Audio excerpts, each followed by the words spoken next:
Bien, vamos a reabrir la audiencia. Hace un efecto de escuchar entonces la presentación de la batalla solicitada por el señor Olivera, así que recuerda sus derechos, que usted puede declarar o negarse a declarar, porque contestar preguntas o no, así que ya las conoce, así que lo escuchamos. Muy bien, muchas gracias, doctor, muy amable.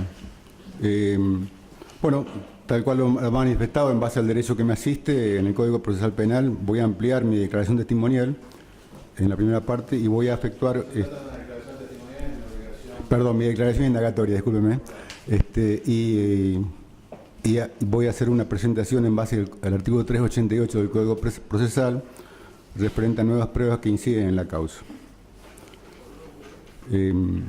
Resalto particularmente que lo hago verbalmente y también lo voy a presentar por escrito para que quede como testimonio en el tribunal en la causa, a los fines que la presente declaración no sea tergiversada por los medios orales y escritos de esta provincia y que mi declaración no sea utilizada por los integrantes de organizaciones de derechos humanos nacionales y provinciales, como ya ocurriera en otras oportunidades y en el anterior juicio en el cual el suscripto participó.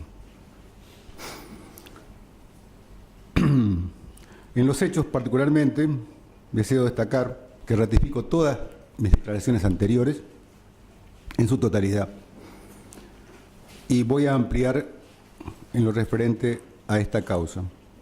En el lapso de tiempo ya transcurrido desde mi injusta detención, en el año 2008, y los avatares que motivaron mi ilegal prisión, privado injustamente de mi libertad, lleva a mi conclusión que definitivamente debo considerarme un preso político del régimen instaurado por el anterior gobierno, integrado por el nefasto matrimonio Kirchner y ex integrantes de la guerrilla marxista.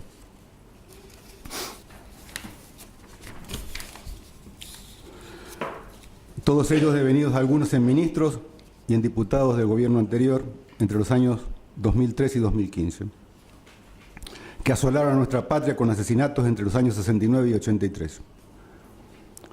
Destaco que el actual presidente y sus funcionarios intentan solucionar tremenda injusticia sobre integrantes de las Fuerzas Armadas y de Seguridad detenidos, pero debe lidiar aún con miembros del Poder Judicial con tendencias marxistas y con sectores de la sociedad argentina que por más de una década recibieron el marcado cuento del relato. Desgraciadamente, resulta más que evidente que las causas acumuladas en estos expedientes son el resultado de un intento desmedido por quienes estuvieron detenidos en la época del proceso militar para encarcelar de una manera o de otra a quienes en esa época vestían el uniforme del Ejército o de las Fuerzas de Seguridad. No los culpo a ellos, pues cada uno tendrá sus razones para pensar de esa manera. No obstante, sí debo recordar a este tribunal que el Regimiento de Infantería de Montaña 22, unidad en la que presté honrosamente servicios desde el año 75 hasta el año 77, fue y es una unidad que respeto y defendió siempre a esta provincia. Particularmente tengo un cariño muy especial por San Juan. Yo terminé mi secundaria en el Colegio Nacional Monseñor Pablo Cabrera en el año 1966, contando con 16 años, y después de ahí ingresé al Ejército. Las acusaciones a distintos miembros de la unidad, y a mí en particular, son falsas en su totalidad y distan abismos de acercarse a la realidad de lo que ocurrió en aquel entonces. Intentaré demostrar a vuestras señorías que las acusaciones dirigidas hacia mi persona en particular, las cuales se encuentran armadas y dirigidas con intereses espurios, ideológicos y económicos, por la señora Camus, hermanos y hermana, y otros exmilitantes montoneros o del Partido Comunista e integrantes de organismos de derechos humanos de la provincia de San Juan, carecen de veracidad y son totalmente infundadas. Tal cual lo declaré en la causa recurso de habeas corpus de Margarita Camus y causas acumuladas, en la causa Carvajal y acumulados y causa Erice, y en todas mis declaraciones, quien hoy se presenta ante este tribunal cumplió funciones de oficial del Grupo de Inteligencia del RIM 22. Aclaro grupo, señor presidente, porque la mayoría de ustedes no conocen cómo estaba estructurado realmente dentro del Ejército, cómo se estructura las distintas funciones. Y acá en distintas oportunidades se denominó sección de inteligencia. Grupo es lo más chiquitito dentro de las organizaciones que tiene el Ejército. Reitero, fui el jefe del grupo de inteligencia, no el jefe de la sección inteligencia. Tuve solamente un soldado a mi cargo, el cual ya declaró en el anterior juicio oral.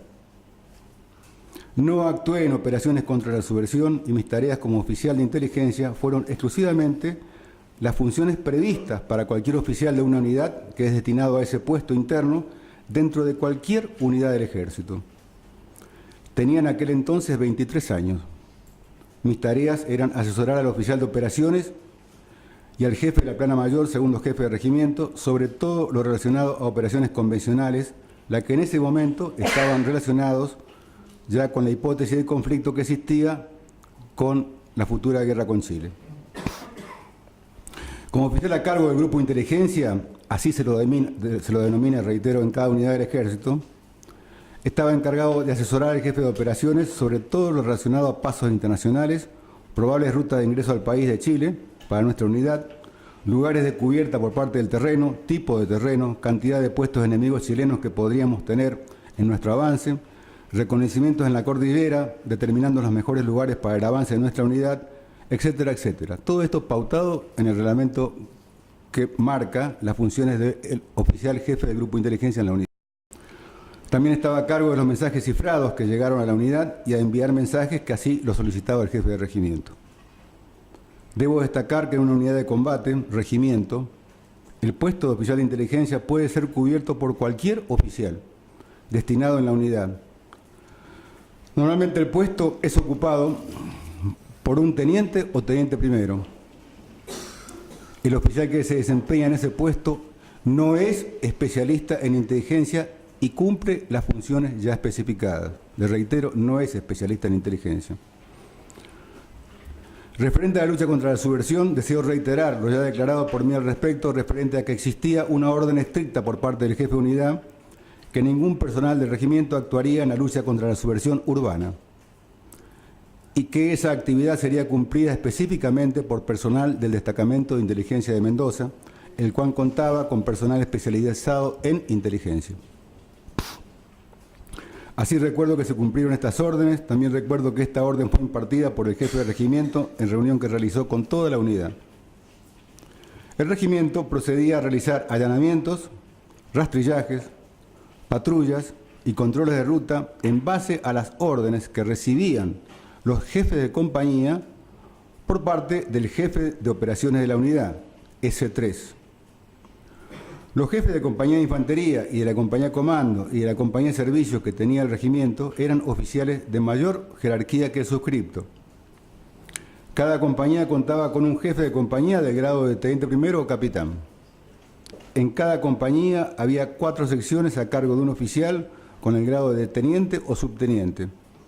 Cada sección tenía 4 suboficiales como jefe de grupo y en cada grupo había 10 soldados. No participé de interrogatorios a detenidos en el penal de Chimbas ni en el regimiento. Además, deseo aclarar que la orden existente emanada del comando del tercer cuerpo era que los únicos que podían efectuar interrogatorios al personal detenido relacionado con la guerrilla era el personal especialista en inteligencia. Yo nunca realicé ese curso. No fui nunca oficial con la especialidad de inteligencia. Para ello había que hacer un curso especial de 1 año y medio en la Escuela de Inteligencia y ese curso en aquel entonces, y ahora también, se hacía recién a partir del grado de teniente primero. Yo en la época que estuve destinado en el Regimiento 22 era teniente y estaba en el primer año del grado. Me faltaban todavía 3 años para ascender a teniente primero. Debo negar terminantemente las falsas acusaciones que realizan varios de los ex detenidos sobre mi persona. Reitero que pienso que las acusaciones que recibo se deben a la mala interpretación que han realizado sobre el puesto que ocupaba como oficial del grupo de inteligencia del regimiento. Deduzco que la palabra inteligencia automáticamente es relacionada con represión y violación a los derechos humanos. Pero también debo decir que los que así acusan denotan un total desconocimiento de cómo funciona una unidad de combate del ejército, entre las cuales deseo destacar algún ejemplo. En la época del periodo de instrucción, recuerdo, una de las fiscales ad hoc en el juzgado federal la doctora Susana Godoy de Suso, cuando yo estaba declarando en mi indagatoria, manifestó ella misma, delante de testigos, en una audiencia, desconocer cuáles eran los grados del ejército, manifestando que no era relevante conocerlos, demostrando de esa manera una falta de conocimiento en la forma piramidal en que se maneja una institución como el ejército argentino, y una parcialidad marcada a favor de las organizaciones guerrilleras que asolaron el país en esa época. Otro ejemplo, que también recuerdo, fue durante el juicio anterior, el desconocimiento del fiscal federal Dante Vega y del fiscal federal ad hoc Mateo Bermejo. En una intervención del juicio oral anterior, ambos, agitando delante del tribunal, todavía lo recuerdo, lo hacían de esta manera, y el público presente una copia de mi legajo personal, vociferaban: tengo la prueba en mis manos donde consta que Olivera hizo el curso de inteligencia del ejército. Solicité al presidente del tribunal, el doctor Cortés, que me permitiera leer la prueba documental que blandía el señor fiscal Dante Vega. Me autorizó y procedí a leer la misma. Con sorpresa, por el tamaño de error y el desconocimiento de los señores fiscales, procedí a aclararles que el curso realizado por el subteniente Olivera en el año 1971, que figuraba así en mi legajo, bajo las siglas CAI, C-A-I, no significaba curso avanzado de inteligencia, y que el significado correcto es curso avanzado de infantería, y que el mismo lo desarrollan en forma obligatoria todos los oficiales del ejército, ni bien egresan como subtenientes, y antes de ser asignado a un destino, en este caso del arma de infantería. Si yo hubiera sido de artillería, en lugar de decir en mi legajo curso CAI, hubiera dicho curso CAA, que es curso avanzado de artillería. Y así en las demás armas que tiene el ejército argentino. Destaco ejemplos como este para confirmar el grave desconocimiento del mismo Ministerio Público Fiscal y el gravísimo error de habernos apartado a miembros de las Fuerzas Armadas y de Seguridad de los jueces naturales. Es por ello tal vez que afirman falsamente y equivocadamente que el suscripto era el que comandaba las operaciones en el regimiento. Totalmente falso y equivocado. ¿Cómo pueden pensar que un simple teniente de 23 años, en el primer año del grado, tuviera mando sobre los jefes de compañía de un regimiento que tenían el grado de teniente primero o capitán? Es imposible incluso al día de hoy. Además, todas las acusaciones que realizan son por comentarios de terceras personas y de esa manera ensucian y me enlodan y hacen que permanezca injustamente detenido con acusaciones por comentarios. A lo largo de luego mis estudios de Derecho y ya como abogado, en la jurisprudencia no vi ninguna condena por comentarios.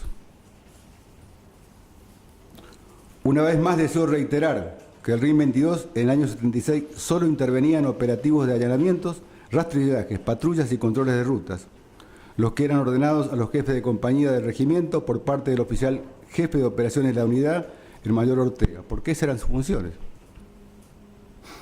Las operaciones contra la guerrilla urbana eran realizadas exclusivamente por personal del Destacamento de Inteligencia de Mendoza. Recuerdo esto por las órdenes concisas y claras que impartió la unidad en conjunto en una reunión el señor jefe de unidad, coronel Membiel, y a la misma concurrieron todos los oficiales y suboficiales superiores de la unidad, y se encontraban presentes también el jefe de la Gendarmería Nacional, comandante Jensen, el jefe de la Policía de la Provincia, el jefe de la Policía Federal y el ministro de Gobierno de la Provincia de San Juan. Estoy hablando del año 76. También en la misma se remarcó a todos los presentes que los únicos que podían tener contacto con los guerrilleros e interrogar a los mismos era personal del Destacamento de Inteligencia de Mendoza con la especialidad de inteligencia. Aclaro que cuando digo especialidad de inteligencia me refiero a los oficiales y suboficiales, que luego de hacer el curso de inteligencia en Buenos Aires en la especialidad, pues egresan ya los oficiales como oficiales de inteligencia y los suboficiales con la misma aptitud. y también con el grado de interrogadores en la misma escuela de inteligencia. Me referiré a algunas personas que me mencionan en sus testimoniales. El señor César Gioja. No conocía a este señor en forma directa. Solamente creo haberlo visto una sola vez, cuando en oportunidad de que fue a buscar a su señora a mi domicilio, porque hacía una reunión, la señora de Gioja trabajaba con mi señora en la Universidad Nacional de San Juan, habían hecho una reunión en mi casa. Una oportunidad, esa la fueron a buscar los maridos y creo ahí haberlo saludado al señor César Gioja. Tampoco creo que me conozca personalmente, y menos aún afirmar como lo hace que yo tocaba la trompeta, nunca en mi vida lo hice, toco el piano. Tal vez me confunde con un suboficial de la banda de la música del Regimiento 22, de apellido Olivera, quien sí tocaba ese instrumento, que fue el señor que declaró hace un rato. Estimo que utiliza mi nombre para destacarse políticamente y victimizarse, pues tal vez le dé notoriedad manifestar que tuvo alguna relación conmigo. Claro, lo entiendo. Es necesario hacer declaraciones demagógicas, manifestando como estuvo de moda en el gobierno acá, que el señor Gioja fue objeto de malos tratos cuando estuvo detenido, y más aún que fue detenido por Olivera. No obstante ello, Gioja no manifiesta en ningún momento haber sido objeto de malos tratos por parte mía, sino que manifiesta por comentarios, otra vez, que el discente era uno de los nombrados por los familiares o demás detenidos, no resultando ello objeto de ninguna imputación valedera. Estimo que toda esta falsa imputación que realizó el hoy ex senador de la Nación será aclarada cuando toda esta persecución contra los militares termine, y no tengo dudas que este señor que tan falsamente me acusa tendrá su debido merecido ante la justicia por falso testimonio. Relacionados con las declaraciones del ya extinto comandante mayor Jensen de la Gendarmería Nacional, que fue el jefe de la agrupación de Gendarmería en el año 75 al 77, ya me referí en otras declaraciones que realicé sobre este comandante mayor, jefe de la agrupación durante el año 76. Tan solo manifestaré que me da vergüenza leer su declaración testimonial, en la cual salta perfectamente a la vista la intención de deslindar su responsabilidad como jefe de la Gendarmería de toda la provincia de San Juan, acusando a oficiales subalternos del Ejército con los que no tenía ningún tipo de relación de mando y ni siquiera conocía. Es evidente que responde a una intención armada y direccionada por la querella, dada su amistad particular con la familia Camus, y por qué no decir también y suponer que a cambio de estas falsas acusaciones que realizó, recibiría a cambio su no imputación en causa alguna de derechos humanos en la provincia de San Juan, como ha sucedido por lo menos hasta ahora.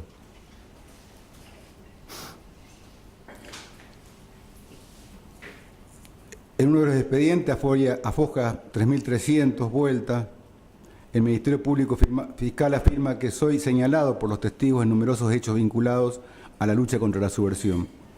No se aclara en ningún momento qué testigos y mucho menos cuántos y cuáles son los numerosos hechos vinculados a la lucha contra la subversión en las cuales soy señalado, sin indicar tampoco el momento y la oportunidad en que fueron realizados. No aclara el Ministerio Público Fiscal por hechos vinculados a la lucha contra la subversión, no se concreta. No se concreta la afirmación, es imprecisa y los hechos no están debidamente determinados. La lucha contra la subversión en San Juan, de acuerdo a las órdenes existentes, la llevaba a cabo el Destacamento de Inteligencia de Mendoza, lo vuelvo a reiterar. Yo era el jefe del grupo de inteligencia, y reitero, no sección de inteligencia, como manifiesta el Ministerio Público Fiscal equivocadamente. Tenía un soldado a mis órdenes y me dedicaba exclusivamente a satisfacer las necesidades y requerimientos del jefe de operaciones de la unidad.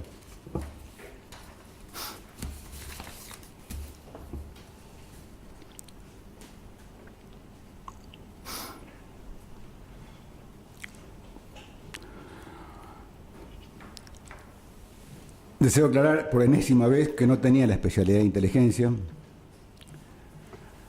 y que en cumplimiento de la orden impartida por el jefe de regimiento fui designado a partir de mediados del mes de abril de 1976 en ese puesto, ocupando el mismo hasta fines del 76. Durante el año 75 me desempeñé como jefe de la sección tiradores de la Compañía de Infantería A, pasando a fin de ese año a la Compañía de Comando como jefe de la sección morteros pesados, dependiendo del teniente primero Páez, quien se desempeñaba como jefe de la Compañía de Comando y a su vez era oficial de inteligencia de la unidad. Cumplí esa tarea de jefe de sección morteros pesados y en razón de ser el oficial subalterno más antiguo de la compañía, también debía hacerme cargo de la instrucción de la compañía, dado que el jefe de la misma, teniente primero Páez, dadas las múltiples tareas que cumplía como oficial de inteligencia del regimiento, prácticamente no concurría a las actividades de instrucción de la compañía. El día 22 de marzo recibí el aviso de parte de mi madre, que vivía en Posadas Misiones, que mi padre estaba grave por un infarto de miocardio que había sufrido y me pedía que viajara de inmediato a esa provincia. Pedí entonces autorización a mi jefe de compañía, teniente primero Páez, para que me autorizara a viajar en forma urgente. El teniente primero me llevó a entrevistarme con el jefe de regimiento para plantearle el problema de enfermedad de mi padre y el jefe me autorizó a viajar a la provincia de Misiones.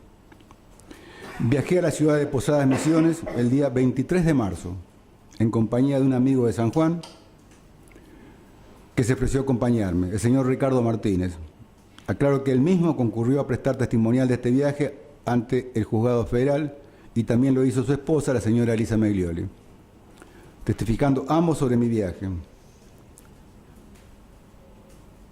También testificaron bajo juramento ante el TOF San Juan en el juicio anterior, en el año 2012. En el límite de la provincia de Misiones y Corrientes, siendo las 1:30 de la mañana del día 24 de marzo, en un control policial, me enteré a través del policía del puesto control que las Fuerzas Armadas se habían hecho cargo del Gobierno Nacional. Permanecí en la ciudad de Posadas hasta el día 3 de abril, regresando a San Juan el día 4 de abril. Deseo asimismo manifestar ante el Honorable Tribunal Oral que ya solicité a mi defensa técnica que la declaración de las dos personas que testificaron, validando y legalizando mi testimonio, con sus honestas declaraciones, deseo aclarar que en ningún momento les indiqué cómo tenían que declarar. Lo único que les dije fue vayan y digan la verdad.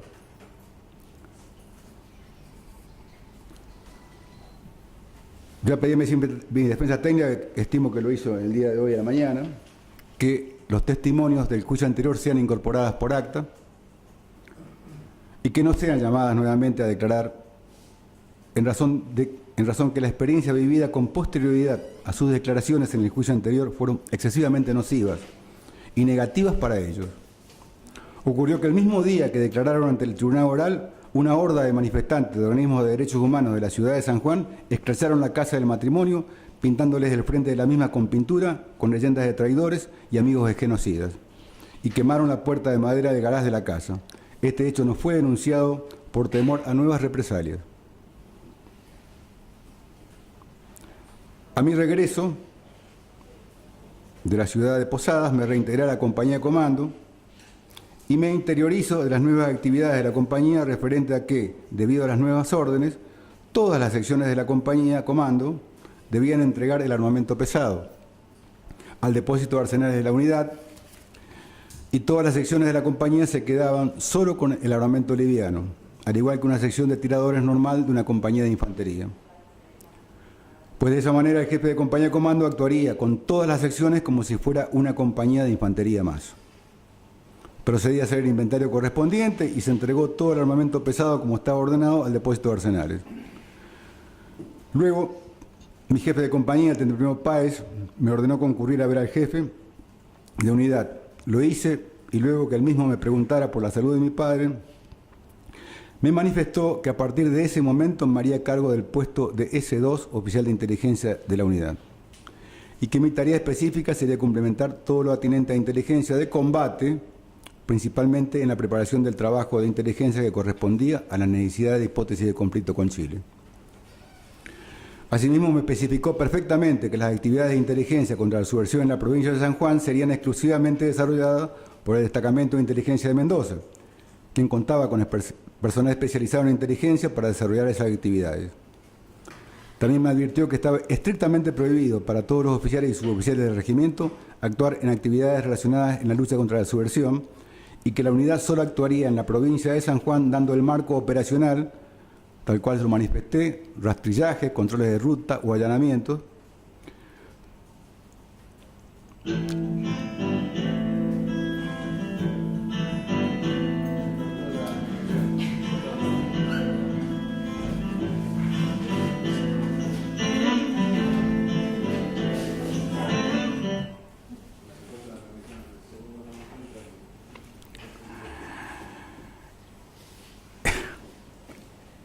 Bueno, estaba prohibido actuar en el hecho de conservación y que la unidad solo actuaría en la provincia de San Juan, dando el marco operacional con la unidad para las necesidades de allanamiento, control de ruta, rastrillajes en zona rural, actuando siempre en forma orgánica.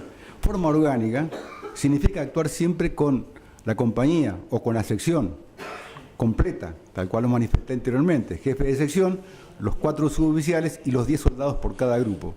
Eso es lo orgánico. Es decir, con las compañías de infantería y de la compañía de comando, solo en base a las órdenes que impartiría el jefe de regimiento a través de su segundo jefe y o del oficial de operaciones.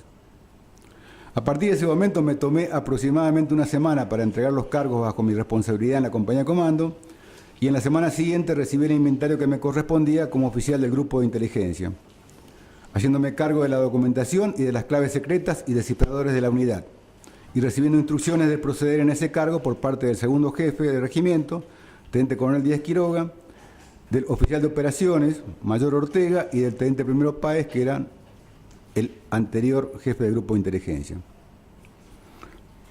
Fue para mí algo nuevo en mis actividades como oficial, pues no tengo nunca tuve la especialidad de inteligencia y debí ponerme a estudiar nuevos aspectos relacionados con ese nuevo cargo, como ser estudiar cómo se procede a cifrar y descifrar mensajes, aspectos del terreno, aspectos geográficos, armamento del Ejército de Chile, pasos fronterizos y un sinfín de detalles nuevos relacionados con mi nueva actividad.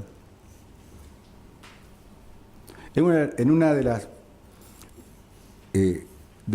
hojas que informa el Ministerio Público Fiscal, afirma que soy señalado por las víctimas por su participación en interrogatorios bajo tortura. No hay ninguna persona que me señale concretamente como participante de tales hechos. Todos lo hacen por comentarios y no hay testigo que avalen esta imputación. Todo lo que se denuncia es por comentarios, rumores infundados, comentarios dichos. Los testigos que se mencionan no corroboran las denuncias, como los gendarmes, esposas de detenidos, detenidos comunes de esa época, policías. Los que me señalan directamente faltan a la verdad, cayendo en contradicciones con otros testigos, como con otros testigos en el caso de Jansón, Casas, Oyarzún Cruz, Eloy Camus, Anglada y otros. Durante el lapso comprendido del año 76 no realicé detención de persona alguna, no efectué ningún allanamiento en ningún domicilio, no hay ningún acta de tales procedimientos firmada por el suscripto. No efectué ningún traslado de detenidos a ningún lugar, no custodié a ningún detenido ni tuve contacto con alguno de ellos. No efectué interrogatorios a detenidos, no cumplí función alguna en el penal, legislatura ni en otro lugar donde afirma el Ministerio Público Fiscal que pudo haber tenido. Mi responsabilidad era la que ya fue detallada, preocupándome prioritariamente por cumplimiento de los requerimientos que recibía por parte del jefe de operaciones de la unidad, en lo relacionado a la hipótesis de conflicto con Chile.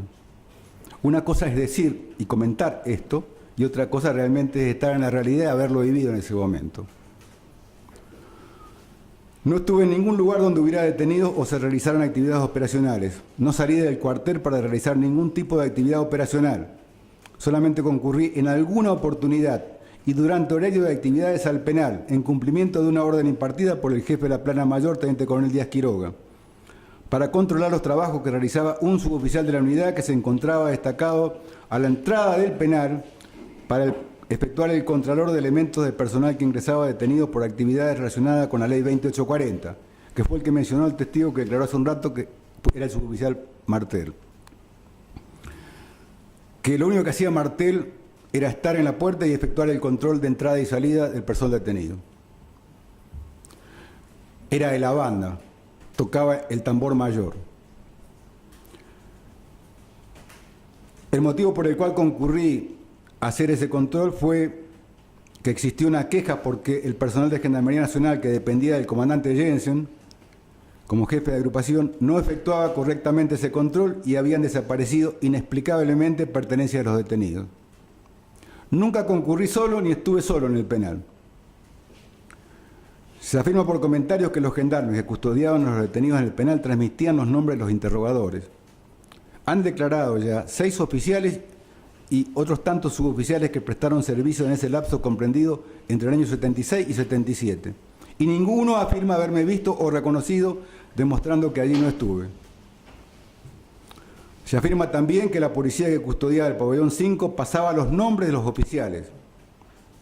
Pedro Oyarzún Cruz custodió dicho pabellón y manifestó en una de sus declaraciones que quienes interrogaban eran personal de inteligencia de gendarmería. Luego vuelve a declarar y en ningún momento menciona mi nombre o mi presencia en el penal o alguna relación con los detenidos. Solamente me menciona como que participé de la toma de la Casa de Gobierno el día 24 de marzo de 1976. Falso, porque no estaba en la provincia.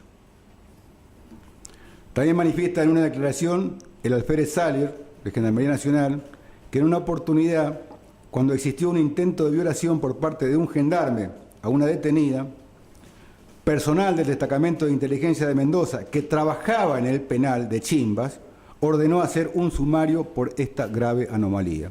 Está en la declaración de Salier. Se me imputa integrar una asociación ilícita. No solamente se me imputa, ya me condenaron por integrar una asociación ilícita, con gente con la cual no tuve ninguna relación orgánica ni funcional. Lo cierto es que los integrantes de un regimiento nunca pueden ser sindicados como tal, dado que nunca alguno de sus miembros puede actuar por su cuenta, sin recibir órdenes de su cadena de comando, ni de otra persona que no conforme la misma. Ningún integrante, ni ninguna organización del regimiento es autárquica. Todos tienen una dependencia y gente que les depende. Pretender hacer creer que se puede conformar una asociación ilícita para delinquir es un absurdo. Y en tal sentido, ya se ha pronunciado la Corte en varios fallos.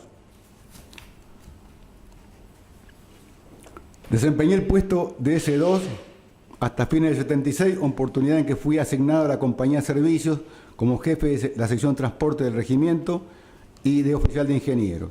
Y lo desempeñé ese puesto hasta el año 1977. Todo el regimiento está de testigo que ocupé esos cargos durante esos años en la unidad. Mi actuación en el regimiento en los años 76 y 77, reitero, fue orgánica, dependiendo de mi jefe directo y cumpliendo las órdenes que se me impartieron, en bien de servicio y en cumplimiento de las leyes y reglamentos militares vigentes a la fecha.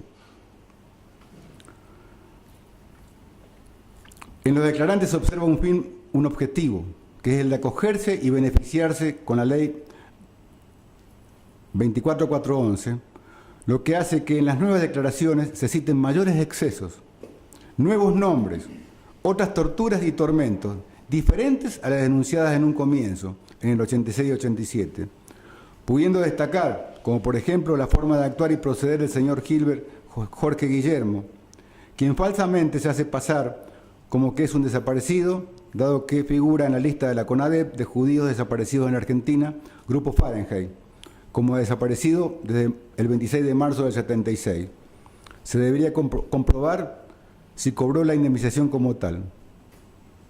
Solicito que se agreguen las copias de las listas que figuran en Internet donde figura Jorge Guillermo Gilbert como desaparecido.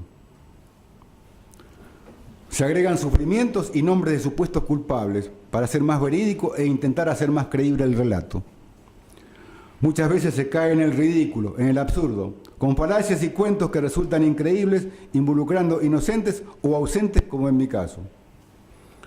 Existe una marcada repetición de los hechos, acciones y nombres, intentando con ello demostrar el conocimiento de los mismos y su participación para involucrarlos, creando una sensación de autenticidad, detalle, conocimiento y confirmación, aunque sin ninguna base sustentable, muchas veces escapando a toda lógica y cayendo hasta en el ridículo.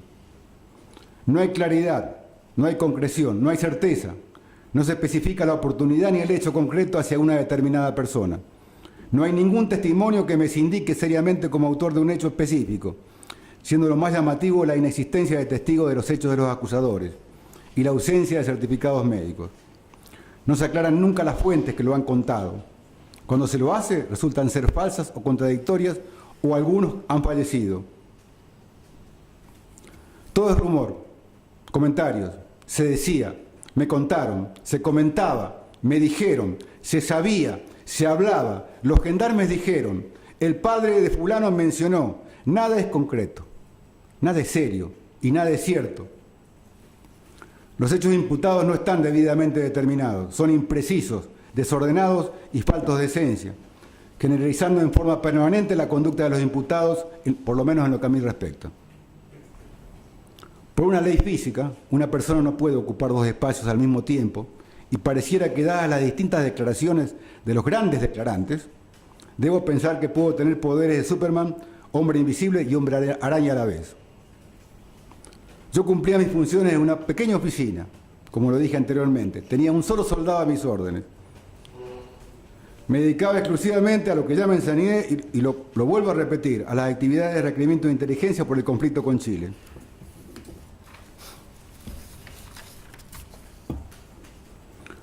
La actividad que desarrollaba era ardua y permanecía muchas horas trabajando en esa pequeña oficina, no en el penal, no en la legislatura ni en ningún otro lugar. Aprecio que se está cometiendo un grave error conmigo ante las falaces imputaciones realizadas y los cargos que recibo injustamente.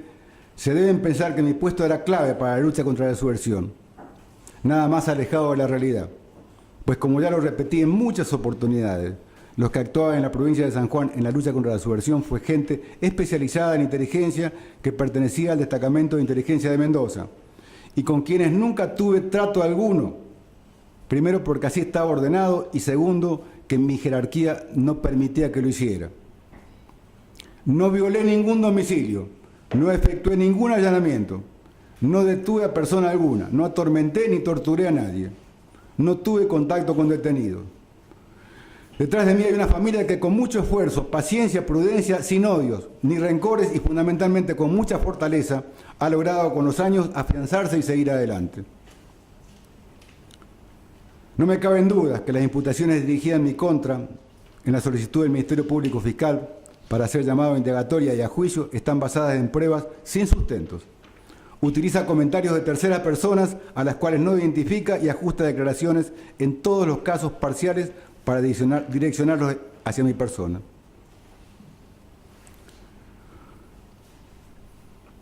Por razones similares a la que padezco actualmente, ya tuve un sufrimiento injusto de permanecer detenido 43 días en Italia, por una acusación realizada por el señor Horacio Berbisky, ante un juez de Francia, Roger Leloir, quien pidió mi detención a Interpol. Y luego, nadie se presentó en Italia presentando las pruebas en mi contra, razón por la cual salí en libertad en el año 2000. Extrañamente, en esa oportunidad, permanecí 15 días trabajando como abogado en París y en Estrasburgo por la denuncia que presenté ante el Tribunal Europeo de los Derechos Humanos contra la primer ministra británica Margaret Thatcher, acusándola como criminal de guerra por haber dado la orden de hundimiento del crucero General Belgrano, fuera de la zona de exclusión. Di conferencias de prensa a medios franceses en París y estando en suelo francés nunca fui molestado por la denuncia del señor Berbisky. Extrañamente, mi detención se produjo en Italia. Todo esto creó un serio problema a mi familia y motivó en ese momento que me divorciara de mi esposa con un gran dolor. Gracias a Dios, y tal cual lo he manifestado en mis escritos, y el tribunal lo sabe, he recompuesto mi vida con la compañera de toda mi vida y estoy reunificando y he reunificado nuevamente a la familia. Llevo ya desde el año 2007 padeciendo imputaciones similares a las que tengo en esta causa, todas por comentarios y totalmente falaces y mentirosas. Espero que algún día termine este enfrentamiento ideológico que busca venganza y continuar enfrentándonos entre argentinos. Hoy los fantasmas regresan, evidenciando que la herida está abierta. Solamente la justicia podrá demostrar que esto no es así. Confío en que así será. A los efectos de no alargar, no voy a leer parte de la jurisprudencia, señor presidente.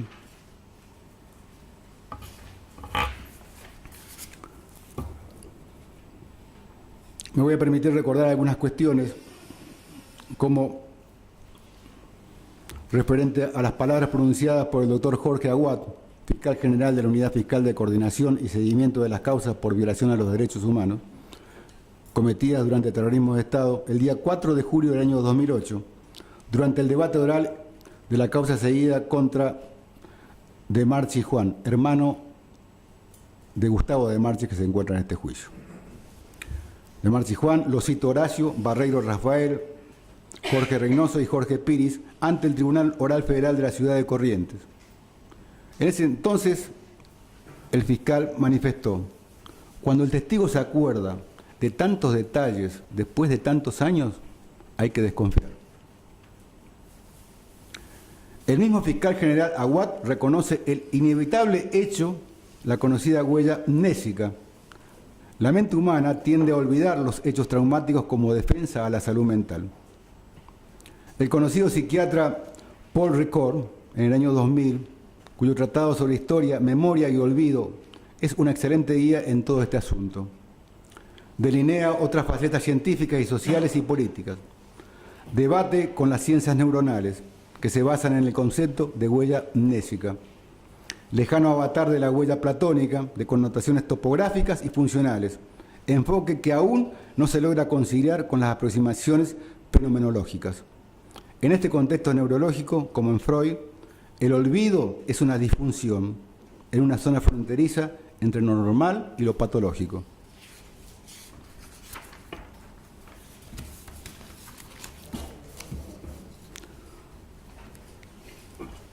Ya en un plano político, señala el mismo psiquiatra, la existencia de memorias manipuladas en la zona de cruce entre la conciencia, la ideología y la autoridad, cuya manifestación típica es el frenesí de ritos y conmemoraciones, también se refiere al olvido impuesto, más conocido por amnistía, cuyo imperativo es el deber de no recordar, situado del lado de la utilidad y distante de la verdad histórica.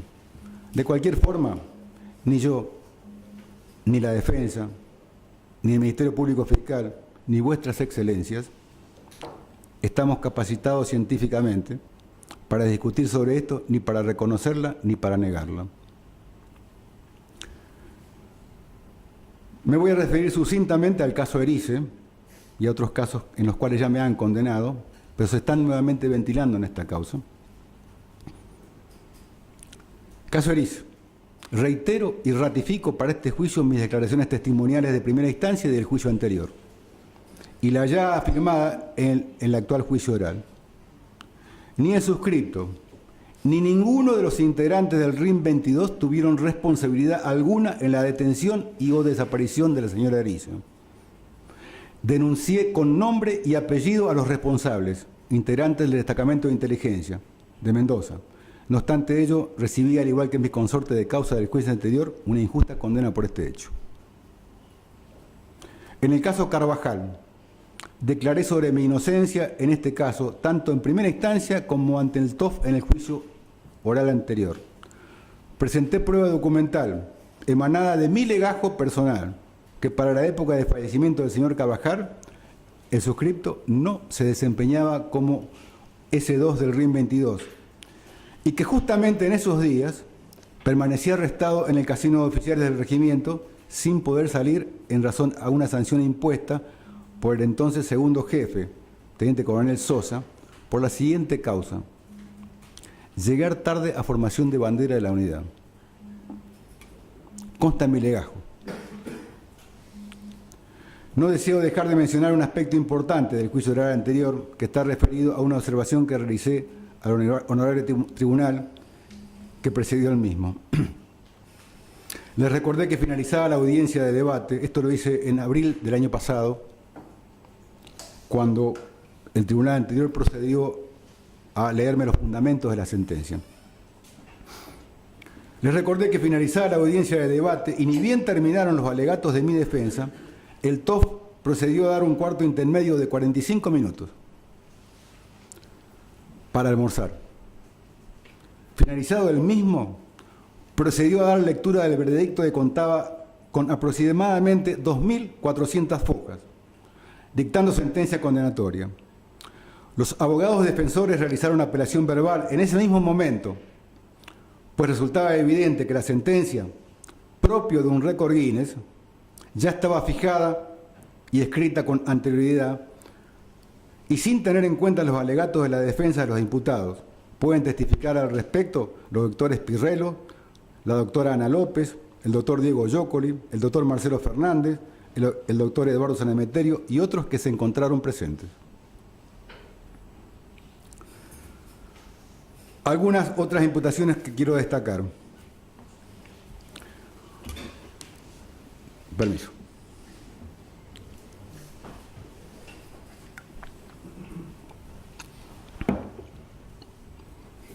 La señora Diana Curbán basó esta afirmación en la prueba documental que está adjunta en todos los documentos de mi legajo personal, donde consta que con fecha 29 de enero regresé de comisión del Operativo Independencia, Fuerza de Tarea Cóndor, y que el 30 de enero del 76 salgo en uso de licencia ordinaria por 20 días a la ciudad de Buenos Aires. En prueba de ello, solicito se incorpore a esta la declaración testimonial efectuada por el señor Carlos Noriega, realizada el 5 de junio de 2017 ante este TOF. Él mismo declaró que cuando cumplía el servicio militar, en el RIM 22 concurrió como parte de la Fuerza de Tarea a la provincia de Tucumán, donde prestó servicios a órdenes del entonces Teniente Olivera, manifestando que partieron de San Juan el día 25 de diciembre del 75, regresando un mes y medio después. Gracias, Alfredo. O sea, a principios de febrero del 76. Ello afirma en la prueba documental que presento anexa en mi legajo personal, donde consta la fecha en que el suscripto sale en comisión de servicio a Tucumán, 25 de diciembre del 75 y regresa el 30 de enero del 76. Y sale en uso de licencia a Buenos Aires el 30 de enero del 76. Tornando de esa manera imposible que el suscripto estuviera presentándose junto a su jefe de regimiento en la primera semana de febrero del 76 ante las detenidas de la Alcaidía de Mujeres, como falsamente relata la señora Curbán. Deben tener presente que luego de una agotadora comisión como la que fue concurrir a la provincia de Tucumán en medio del monte, nadie en su sano juicio demoraría a salir en uso de la licencia autorizada. También recuerdo y quiero hacer constar especialmente que esa comisión se inició el día 25 de diciembre del 75, Navidad, y que mi primer hijo nació el 21 de noviembre del 75. Estuve al lado de mi esposa y primer hijo apenas un mes y fui comisionado a Tucumán. Al regresar de esa comisión, el 29 de enero del 76 viajé de inmediato al día siguiente con mi esposa y primer hijo para que el mismo sea conocido por mis padres y suegros en Buenos Aires. Mis padres vivían en Misiones y mis suegros estaban en Buenos Aires. Por esa razón no me encontraba en la ciudad de San Juan en la primera semana de febrero del 76, tal cual lo señalara en su falsa afirmación la testigo Diana Curbán. Asimismo, deseo resaltar ante vuestras señorías que de la falsa acusación que realiza esta testigo, Curbán, relacionando mi supuesta presencia en la Alcaidía de Mujeres, aduciendo que me presenté dando nombre y apellido, reitero que es una burda mentira, constituye una seria acusación que me agravia y me compromete. Solo lo hace para nombrarme y de alguna manera imputarme con esa mención que el suscripto concurría al penal. Aspecto, reitero, falso. La señora Virginia Rodríguez presta declaración en fecha 15 de mayo del 2017. En esa oportunidad sostiene, bajo juramento de ley y advertida de las penalidades del artículo 275, en su declaración manifiesta que el 1 de febrero del 76 allanan su casa. Fuerzas conjuntas. Y el jefe del procedimiento a cargo de esas fuerzas se identifica manifestando que era un oficial del RIM 22 y se presenta como el teniente Olivera, afirmando que fue este oficial quien la secuestró el 1 de febrero del 76. Baso esta afirmación en la prueba documental que adjunto en mi legajo personal, tal cual lo acabo de repetir en el mismo caso de la señora Curbán. No estaba en la provincia de San Juan.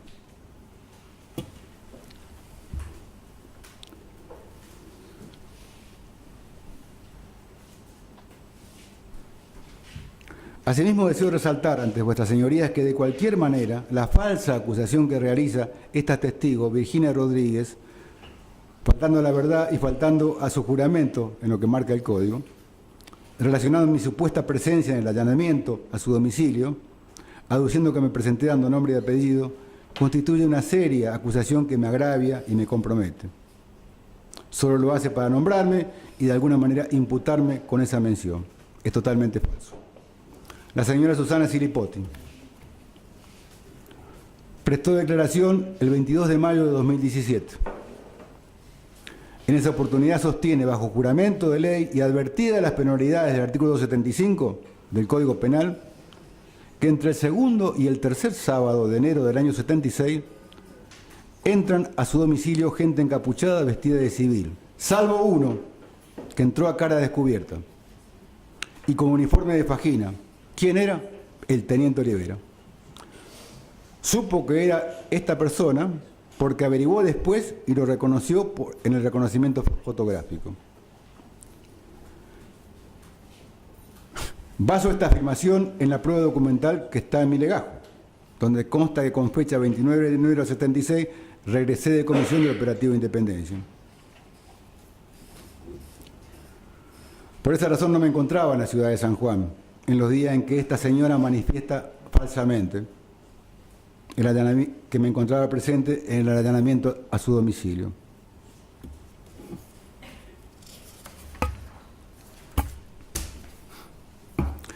El señor Pedro Oyarzún Cruz prestó declaración con fecha 5 de junio del 2017. También sostuvo bajo juramento del artículo 275. En su declaración, este señor me incrimina falsamente, manifestando que el suscripto fue uno de los oficiales que irrumpió en la Casa de Gobierno de San Juan el día 24 de marzo. Afirma que era uno de los que llevaba la voz cantante en todos los procedimientos que se realizaron a partir de ese momento. Eso también es falso. Realizó tal incriminación también en el juicio anterior, realizado en el año 2011 y 2013, lo que motivó en ese momento una denuncia por falso testimonio, que no fue tenida en cuenta por los magistrados que presidieron el juicio anterior, ni tampoco por el juez de primera instancia.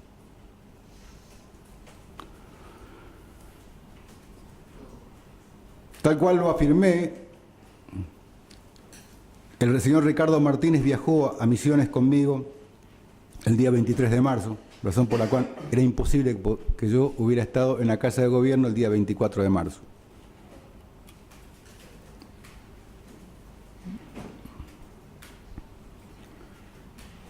A veces cuesta seguir hablando, señor presidente, seguir contando todo esto que ha ocurrido, porque realmente nunca vi que se invirtiera de tal manera el tema de la prueba. A nosotros nos acusan y nosotros tenemos que demostrar que no es cierto. En los años que ejercí el derecho nunca lo vi de esa manera, solamente lo vi en este juicio, o en estos juicios.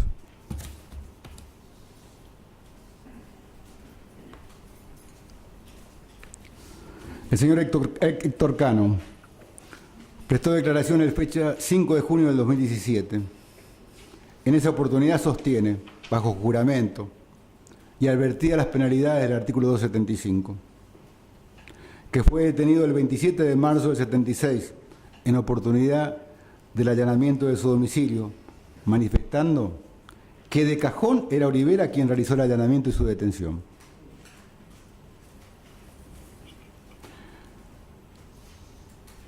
Entrega al TOF una fotocopia del acta de allanamiento donde aparece la firma del oficial de ejército a cargo del procedimiento. Pero esa firma no es mi firma. También manifiesta falsamente que en una oportunidad, mientras lo interrogaban, se le cayó la venda y pudo reconocer que era el teniente Olivera. Le vuelvo a reiterar, honorable tribunal, que yo no interrogaba, no tenía la especialidad y no estaba en el penal.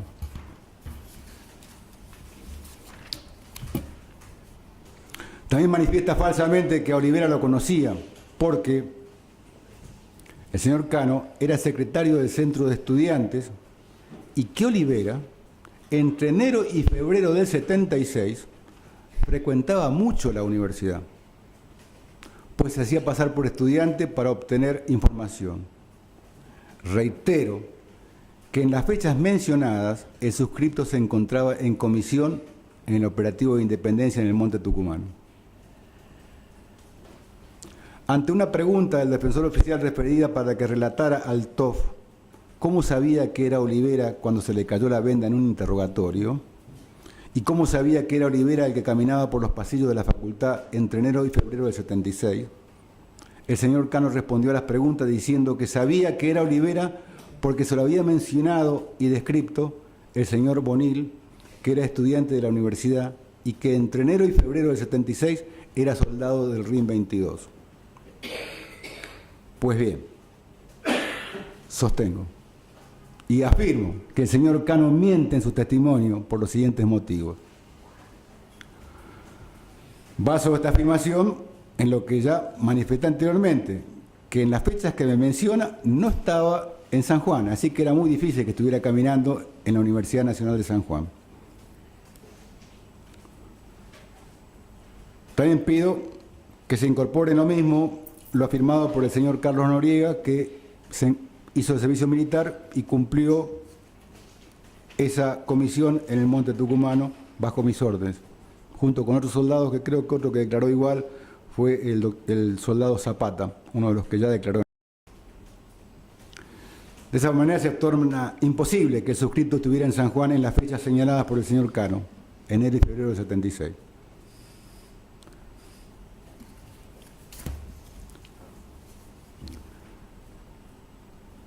El señor Bonil, a quien menciona Cano, como la persona que le informó que Olivera concurría a la facultad para informarse sobre supuestos activistas, recién es incorporado como soldado para hacer el servicio militar en abril del año 76, siendo entonces imposible que, tal cual manifestó el señor Cano, su informante Bonil no podía saber sobre la información supuestamente proporcionada a Cano, en razón que para la fecha mencionada por Cano, el señor Bonil aún no era soldado en el regimiento. Cito como prueba documental y de audio las actas y grabaciones de audio y video en poder del TOF de San Juan. Acreditan ellas perfectamente los hechos que ameritan esta denuncia. Por ello son las pruebas existentes indubitables, harto suficientes, que encuadran y tipifican el falso testimonio de las personas recientemente mencionadas.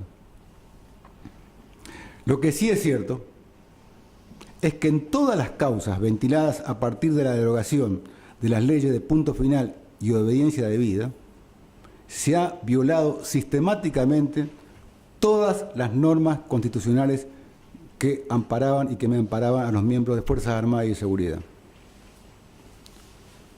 Se ha violado, y voy a hacer un resumen sin leer la jurisprudencia que sí queda, señor presidente, asentada en mi declaración por escrito.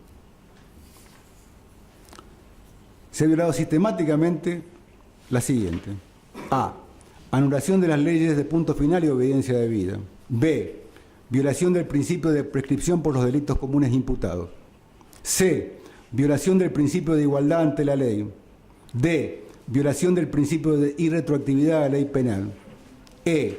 Violación del principio de cosa juzgada y negación de los derechos adquiridos. F. Violación del principio de aplicación de la ley penal más benigna. G. Interpretación del crimen por analogía y desconocimiento de la responsabilidad individual. H. Violación del principio de nullum crimen sin ley previa. Y inconstitucionalidad del decreto 157/83 y 158/83.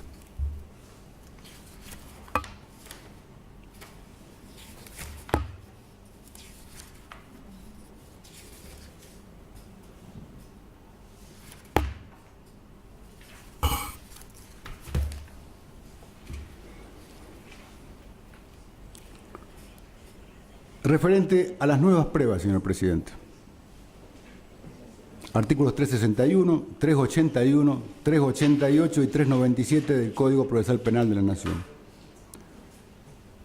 Las he enumerado las he detallado y escrito, no las voy a leer porque creo que el honorable tribunal lo conocen perfectamente.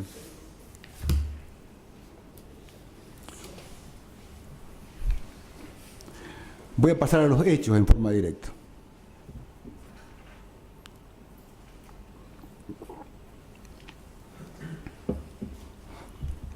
El disparador de la misma se produce luego de las noticias periodísticas del diario Tiempo de San Juan,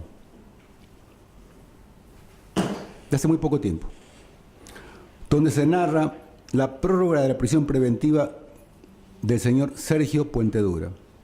Ya les voy a detallar quién es. En una de las tantas conversaciones que tenemos los integrantes del pabellón 14, presos por las mal llamadas causas de lesa humanidad, en un pequeño grupo de rueda de mate, comenzamos a recordar la estadía de Puentedura durante un breve lapso en el pabellón 14. El señor Puentedura estuvo detenido en el pabellón 14. A partir de ese momento, y ante una propuesta de uno de los integrantes de la reunión, se propuso hacer una reunión entre todos los integrantes para hablar sobre el tema. Nos juntamos 2 horas después, todos los miembros presentes, y los más avesados en reuniones explicamos cómo se trabaja sobre un tema aplicando la técnica de tormenta de ideas, inteligencia colectiva. Explicamos el tema y entre todos llegamos a las siguientes conclusiones. Cuando el señor Sergio Puentedura estuvo en el pabellón, nos denuncia lo que él presenció en el Juzgado Federal número 2, en lo relacionado a cuál fue el mecanismo utilizado por los organismos de derechos humanos de San Juan y de Mendoza para armar las causas de lesa humanidad de San Juan.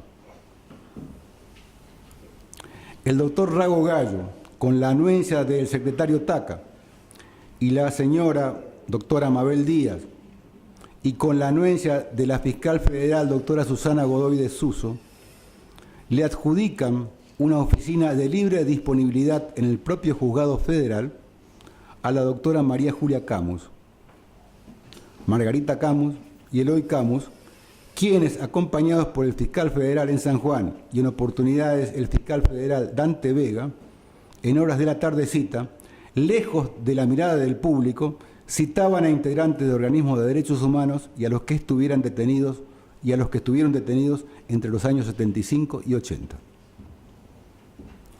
Les enseñaban fotos de todos los integrantes del RIM 22 y de policías, dejando de lado el catálogo de fotos de Gendarmería Nacional, por el compromiso que tenía Margarita Camus con el comandante Jensen, jefe de la Gendarmería Nacional de San Juan, durante 75-78. E instruían y adiestraban con cada uno de ellos quién presentaría denuncias contra cada uno de los oficiales, suboficiales de esa época o policías. Les daban fotocopias de las fotos para luego señalarlas en el reconocimiento fotográfico y a cada uno le armaban la historia de lo que deberían decir.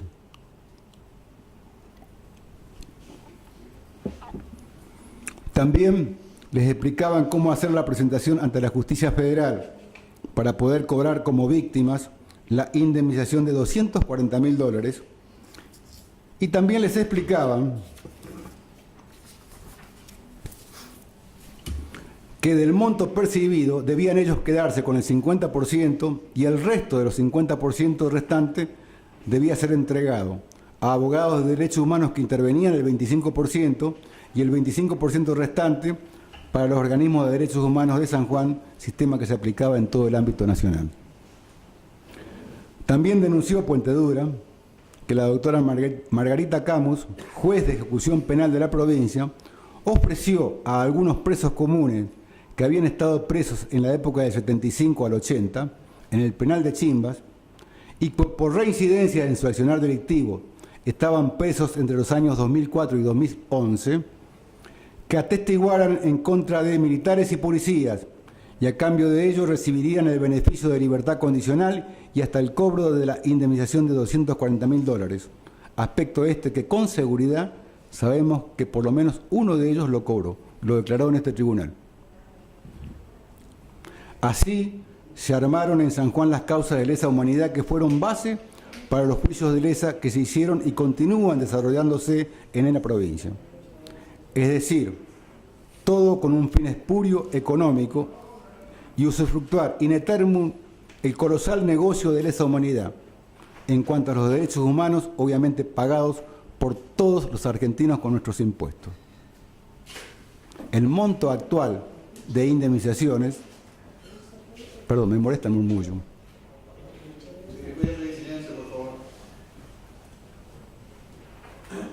El monto actual es de 3.200 millones de dólares, pagados por todos los argentinos con los impuestos. Puente Dura lo denunció en forma directa ante por lo menos 2 integrantes del pabellón 14, que los hechos precedentes fueron presenciados por el mismo Puente Dura y que lo había presenciado y vivido en el Juzgado Federal de San Juan. Le aclaro, señor presidente, que Puente Dura trabajó en el Juzgado Federal de San Juan durante 20 años. Sabe que el doctor Rago Gallo, el juez, el doctor Maldonado, fiscal federal, el doctor Taca, ex secretario, y la señora Mabel Díaz conocen perfectamente que esta información y que también existen pruebas escritas relacionadas con lesa humanidad y drogas que se encuentran en el poder del señor Sergio Puente Dura. Y es ella la razón por la cual le prolongaron la elevación a juicio oral y le prorrogaron por 1 año más su prisión preventiva en el penal de Chimbas. También debe mencionarse el nepotismo en el juzgado federal, pues a las 48 horas de producida la detención del señor Puente Dura, el juez Rago Gallo nombró a la señora Cecilia Martín en la Secretaría Contenciosa Administrativa del Juzgado Federal número 2. Ello marca en forma palmaria el nepotismo en el juzgado, pues la señora Martín mencionada es de íntima relación del fiscal federal Francisco Maldonado. Documentado incluso ello en presentación realizada ante el Juzgado Federal número 2 con fecha 29 de marzo del 2016, sello de mesa de entrada del Juzgado Federal, en una denuncia efectuada por el señor Gustavo Ramón de Marchi y sospechosamente sin sustanciación la denuncia fue archivada.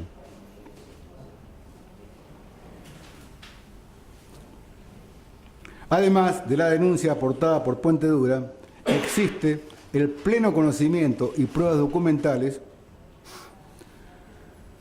de la participación de integrantes del Juzgado Federal número 2 y organismos de derechos humanos en el armado de causas de las mal llamadas de lesa humanidad. Entre esta información pueden mencionarse testimonios del ex secretario del Juzgado Federal número 2, doctor Raúl Rodolfo Planamás, después defensor oficial del Juzgado Federal, jubilado en el año 2009.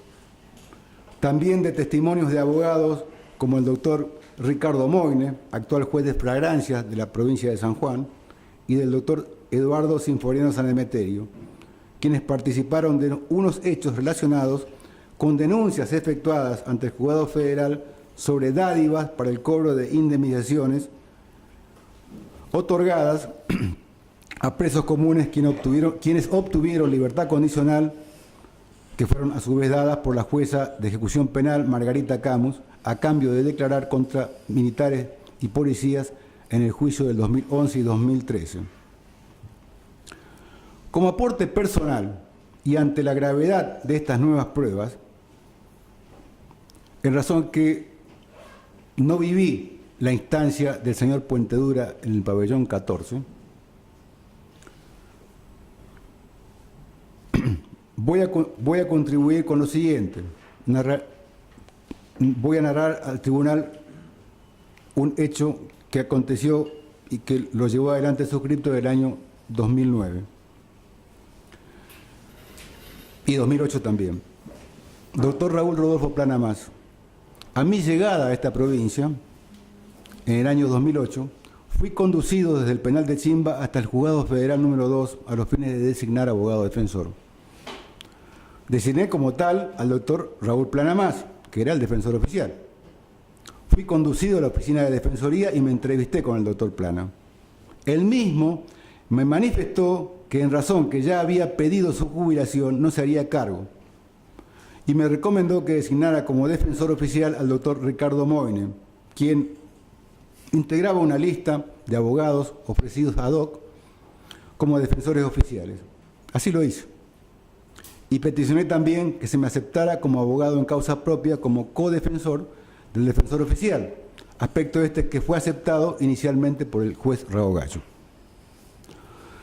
Recuerdo que el doctor Plana Mas me manifestó en la primera entrevista que desgraciadamente todo el tema de lesa humanidad estaba orquestado en contra de todos los integrantes de Fuerzas Armadas y Seguridad, con directivas especiales emanadas del propio gobierno nacional y por organismos de derechos humanos, y era muy poco lo que se podía hacer. También me manifestó que dada su edad, él ya no quería tener problemas y que por eso se jubilaba. Además, me recordó que él también podría ser acusado si actuaba como defensor, pues le reflotarían su actuación como secretario del Juzgado Federal número 2 durante la época del doctor Gerarducci.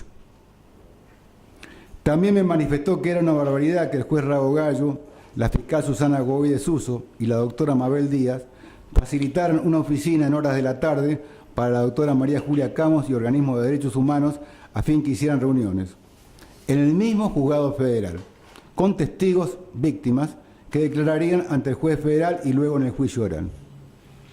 En esas reuniones los asesoraban sobre cómo declarar, les enseñaban fotografías de miembros de las Fuerzas Armadas y Seguridad, les entregaban una copia de las que seleccionaban para que las memoricen antes del reconocimiento fotográfico en el Juzgado Federal. Asimismo, los instruían cómo solicitar las indemnizaciones para cobro de los $240.000, cómo utilizar sus declaraciones de víctimas para cobrarlos y cuánto debían pagar de honorarios a los abogados y a los organismos de derechos humanos. Como podrá imaginarse, el honorable tribunal que me está escuchando, mi estupor ante tamaña barbaridad en el 2008 fue inmenso. El señor Rubén Greco. Durante el año 2009-2011, estando ya el discente detenido en el penal de Chimbas, en un pabellón próximo a mi lugar de detención, del que tan solo me separaba un alambrado, tuve oportunidad de conocer a otro detenido, el señor Rubén Greco, el cual era un detenido por delitos comunes en el año 76. Estuvo en el año 76 en el penal de Chimbas. Esta persona declara en estos expedientes involucrando al deponente. Conversando con él mismo le pregunté cuál había sido el motivo que lo llevó a su declaración, siendo que en esa época yo no lo conocía. Me manifestó que el ofrecimiento se lo había hecho la jueza de ejecución de sentencia de la provincia de San Juan, doctora Margarita Rosa Camos, y que a cambio de ello comenzaría a gozar con el beneficio de salidas transitorias. Este beneficio, para conocimiento del tribunal, el señor Greco lo obtuvo a mediados del año 2009.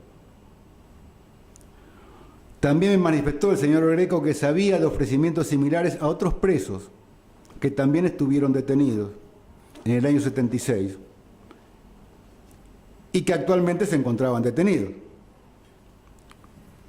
El ofrecimiento fue realizado por la doctora Margarita Camus a los mismos. Le pregunté si estas afirmaciones él las podía repetir ante este honorable tribunal y me manifestó que recién lo podría hacer cuando recuperara la libertad definitiva por temor a que la jueza de ejecución de sentencia de San Juan, doctora Margarita Rosa Camus, tomara represalias. Destaco asimismo que el mencionado Greco manifestó, tal cual lo dije, ante este tribunal haber cobrado la indemnización de $240.000 que estipula la ley. ¿Le correspondía? El ex detenido en el Servicio Penitenciario Provincial, José Narciso Valdés. Este señor había hecho amistad con uno de mis consortes de causa, Eduardo Daniel Vic. Dada mi profesión de abogado, durante esos años que me encontraba detenido en el penal, los días miércoles asesoraba a presos comunes y a guardias del servicio penitenciario, que me visitaban en mi lugar de detención para plantearme sus problemas. Destaco que estaba autorizado por el director de penal para realizar esta actividad. Continué con la misma hasta que luego de lograr la libertad de 3 detenidos comunes, la jueza de ejecución de la provincia reclamó ante el director que se me prohibiera continuar trabajando.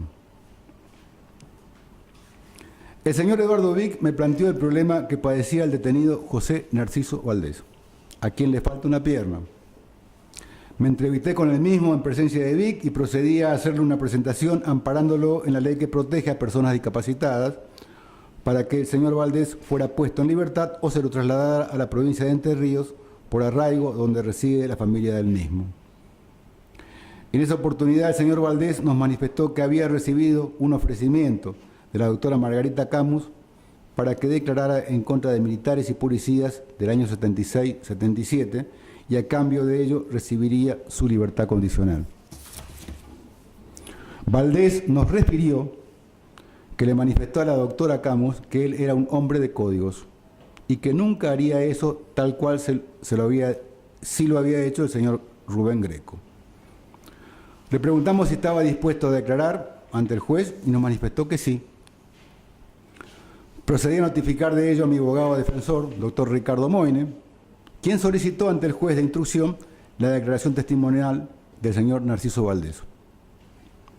Llegó el día de la declaración testimonial y a la misma concurrí como abogado codefensor del defensor oficial, pero no me acompañó el doctor Moine, pues antes de que comenzara la testimonial de Valdés, se recibió un llamado telefónico desde Buenos Aires, proveniente del Ministerio Público de la Defensa, donde informaron al juez Rago Gallo y al doctor Moine que este último cesaba en sus funciones de defensor oficial por excederse en su tarea de defensor técnico. Durante la declaración testimonial del señor Valdés, él mismo dijo tener presiones, no manifestó de quién, para declarar y que no recordaba nada de lo que había conversado con el señor Vic y con Olivera. Destaco que con posterioridad a esta declaración, tanto Vic como el discente nos entrevistamos con Valdés para preguntarle qué había pasado y nos denunció que la jueza Margarita Camus lo había amenazado a él y a una hermana que tiene en San Juan que si declaraba lo que él sabía tendrían serios problemas. El doctor Ricardo Moine fue mi abogado defensor hasta el momento de la declaración testimonial del señor Narciso Valdés. Recuerdo perfectamente que el mismo día que declaraba Valdés, se había llamado a una conferencia de prensa en el bar Confitería La Base, que está enfrente del Juzgado Federal, en la calle Mitre, esquina Entre Ríos. En esa conferencia de prensa se pondría en conocimiento de los medios de San Juan el tema de la jueza de ejecución Margarita Camus con el señor Valdés y el señor Rubén Greco. Dada la directiva emanada por el Ministerio Público de la Defensa, el doctor Moine no pudo concurrir a la misma para hablar con periodistas de distintos medios de la provincia que sí se habían reunido. La conferencia de prensa fue llevada a cabo por el doctor Eduardo Sinforeno Sanemeterio, quien estaba al tanto del tema. Los medios de San Juan publicaron la noticia, pero en letras excesivamente chicas, y no tuvo trascendencia pública. Esto es todo lo que tengo para aportar como nueva prueba. Solicito al honorable tribunal que si decide trasladar esta averiguación al Ministerio Público Fiscal, no la derive al actual fiscal doctor Francisco Maldonado, por ser parte involucrada de las presentes acusaciones. Asimismo, tampoco derive las presentes al fiscal federal Dante Vega, por ser parte involucrada en las averiguaciones. Asimismo, tampoco se trasladen estas averiguaciones a los señores jueces federales de instrucción Rago Gallo y al doctor Gálvez, por estar ambos en la misma situación que el señor fiscal Maldonado. Prueba. Propongo la siguiente prueba que hace a mi derecho. Documental. Libro histórico de la unidad. Archivo de las órdenes del día donde figuran las designaciones de oficiales en los distintos cargos y puestos del regimiento. Mi legajo personal, particularmente años 75 a 77, donde consta perfectamente los puestos que desempeñé en el RIM 22. Y también como prueba documental, la presentación realizada ante el Juzgado Federal de San Juan, de fecha 29 de marzo de 2016, sello de mesa de entrada y salida, en denuncia efectuada por el señor Gustavo Ramón de Marcho. Se llama presentación Gustavo Ramón de Marcho. Prueba informativa. Se oficia a la Secretaría General de la Presidencia de la Nación, a fin que se sirva a informar la nómina de autoridades ejecutivas que cumplían funciones en el año 75. Asimismo, se sirva a remitir la totalidad de los decretos, resoluciones y o actos administrativos en lo que se referencia a cualquier orden impartida, ya sea a las Fuerzas Armadas y o de seguridad, y con referencia a la guerra revolucionaria entablada por grupos subversivos contra el gobierno constitucional gobernante, especialmente el decreto 261/75 de febrero del 75 y los decretos 2770, 71 y 72 de octubre del 75. Se oficie a la Secretaría General de la Gobernación de San Juan a los mismos fines y efectos.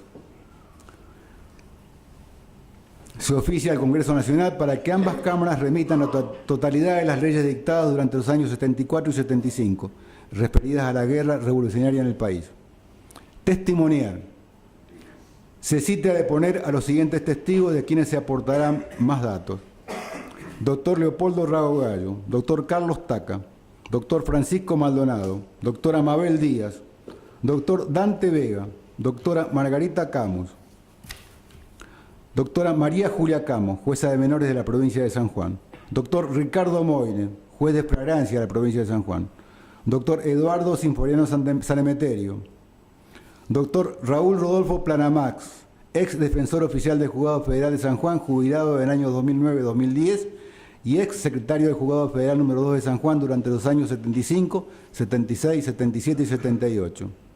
Señor Rubén Greco, ex detenido del Servicio Penitenciario Provincial. Señor Narciso Valdés, ex detenido en el Servicio Penitenciario Provincial. Doctora Susana Godoy de Suso, fiscal federal 2008-2010 en el Juzgado Federal.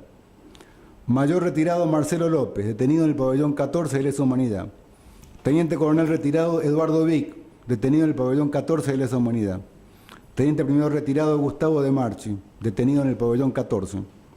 Teniente coronel retirado Juan Francisco del Torcho, detenido en la UPF 34 Campo de Mayo, provincia de Buenos Aires. Coronel retirado Eduardo Cardoso, detenido en la UPF 34 Campo de Mayo, provincia de Buenos Aires. Oficial de policía de la provincia de San Juan, jubilado, Juan Carlos Torres, detenido con prisión domiciliaria en la ciudad de San Juan. Suboficial mayor de la Policía Federal retirado, Juan Alberto Abayay, detenido en el pabellón 14 de Lesa Humanidad. Suboficial mayor de la Policía de Provincia de San Juan, jubilado, Alberto Bazán, detenido en el pabellón 14 de Lesa Humanidad. Señor Sergio Puentedura, detenido en el servicio penitenciario. Señor Narciso Valdés, detenido en el servicio penitenciario. Señor Rubén Greco, el TOC San Juan posee su paradero.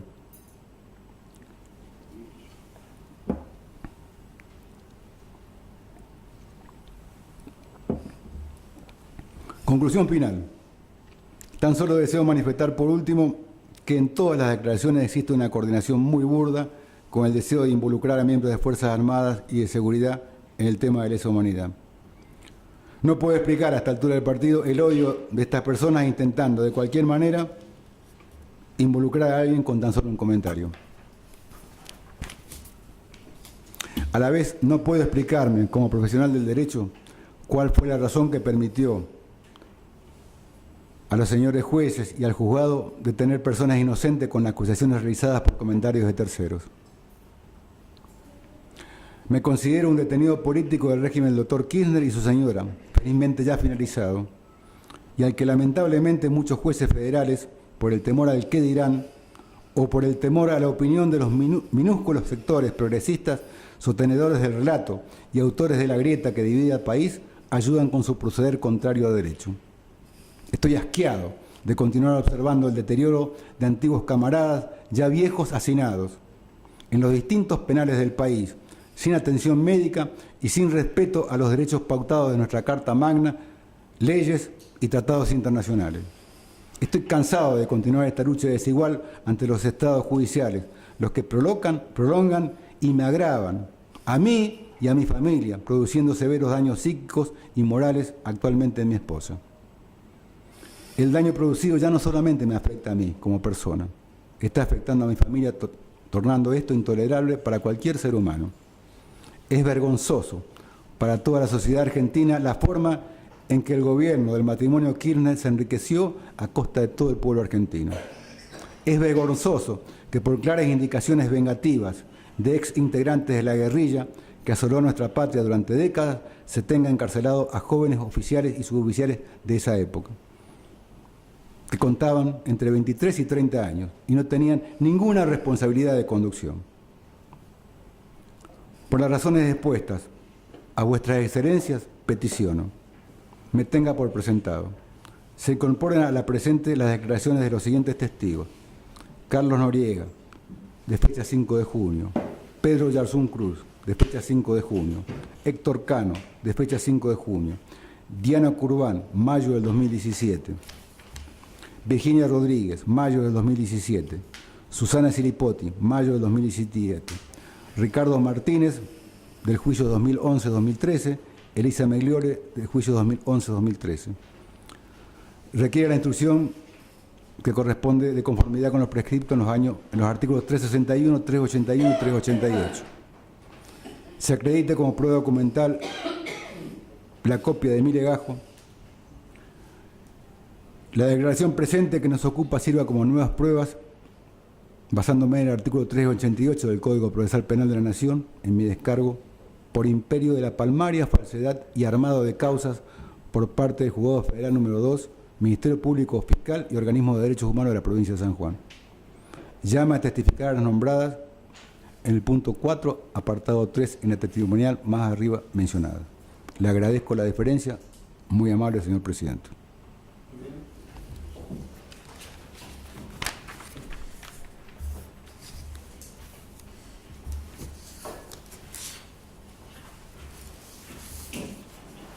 Muy bien, podemos volver a su lugar. Va a dejar su rectitud. Voy a dejar el asesor para luego. Primero la secretaria.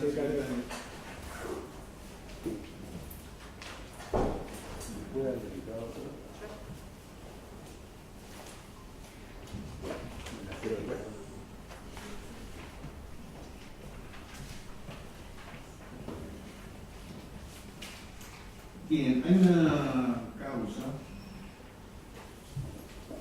en donde el señor fiscal, respecto de MIC, hizo una presentación solicitando que se agregara a este juicio. Consultada la letrada defensora doctora Lebeque, presentó un escrito de que adhería al criterio de acumulación por cuestiones de economía procesal y demás razones que están en el escrito. Entiendo, por lo tanto, que no habiendo, sobre todo, oposición de la defensa a esta altura del juicio y no declarando la propia letrada que no hay afectación a su estrategia de defensa y demás situaciones que hacen a su defendido, es que vamos a hacer lugar al agregado de estas actuaciones, tratándose de los mismos hechos que ya se están ventilando, no incorporándose ningún testigo nuevo, así que incorporarán a la persona que recientemente fue llevada a juicio. Quedan entonces formalmente notificados de esta incorporación. Antes de pasar a un informe para resolver algunas cuestiones, tengo que decir una cosa. Doctora, respecto al tema del celular que nosotros estamos haciendo acá en la audiencia, estamos teniendo a un criterio laxo, porque todo el mundo tiene alguna emergencia o algo que atender. Entonces, mínimamente, por una cuestión de respeto, lo que pido es el estado de ubicación. Más de uno de ustedes habrá sentido que mi celular hace media hora que debe tener 25 mensajes, seguramente de mi secretaria de Buenos Aires, desesperada por un juicio que nosotros vamos a tener mañana. Sin embargo, nada de eso fue atendido. Muchos de los presentes acá les pedí exactamente lo mismo y muchos deben tener que atender distintas situaciones. Ahora, sacar una foto, doctora, me parece una falta de ética absoluta, ¿sí? Y es una falta de respeto a este tribunal. Con lo cual, le voy a pedir que si quiere seguir conservando su celular, mejor que mañana no saque ninguna foto de este juicio, porque ya sabe cuáles son las medidas que están. No es una amenaza, sino simplemente en concreto de que yo no autoricé esa fotografía, ¿sí? Número 2, le voy a pedir, por una cuestión de respeto, que en el sucesivo se comporte de acuerdo a las normas y de acuerdo de un tribunal oral federal. ¿Entendió?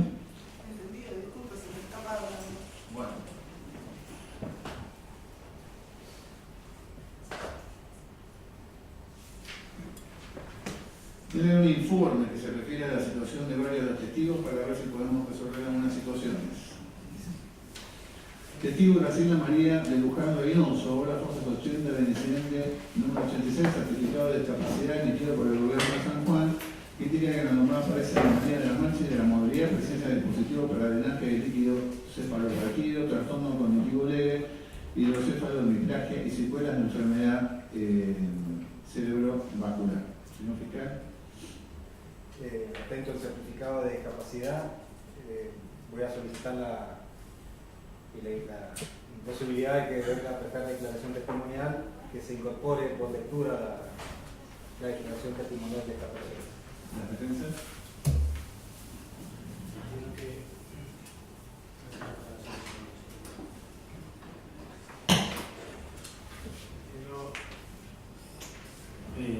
Que el testigo es testigo de causa en la que yo he imputado una persona de una defensa y atento a lo manifestado por el tribunal, a lo que también podido donar.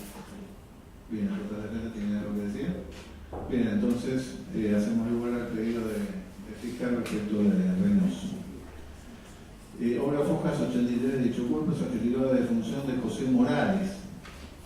Obra Fojas 84, certificado de Morales. Actuamos como el resto de la incorporación por el 392. Entiendo que no hay oposición de la defensa. Obra Fojas 84, certificado médico realizado por la doctora Cristina Monera, médica clínica diabetóloga del Centro Médico Sagrado Corazón, quien certifica que la señora Tesitavites tiene diabetes con mal control glucémico, insuficiencia renal, hipotiroidismo postquirúrgico, cáncer de mama y es emocionalmente inestable, por lo que no puede someterse a situaciones de estrés. Señor fiscal. Atento a la imposibilidad de que comparezca, conforme al informe médico que obra en auto, voy a solicitar la incorporación por lectura de esa testimonial de la señora Teresita Vites. Bien, ¿la defensa? No habiendo oposición, se incorpora la declaración. A Focas 85, certificado de Pablo Aldo Rivera, pedido por el médico cirujano Darío Benítez del Hospital Español de San Juan, que manifiesta que nombrado se encuentra con trastornos cognitivos, insuficiencia cardíaca y con deambulación limitada.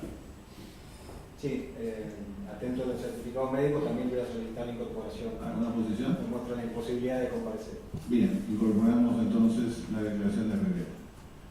A Focas 86, certificado de defunción de Carlos Emilio Viltes. Entiendo que seguimos con el mismo criterio anterior, sin oposición.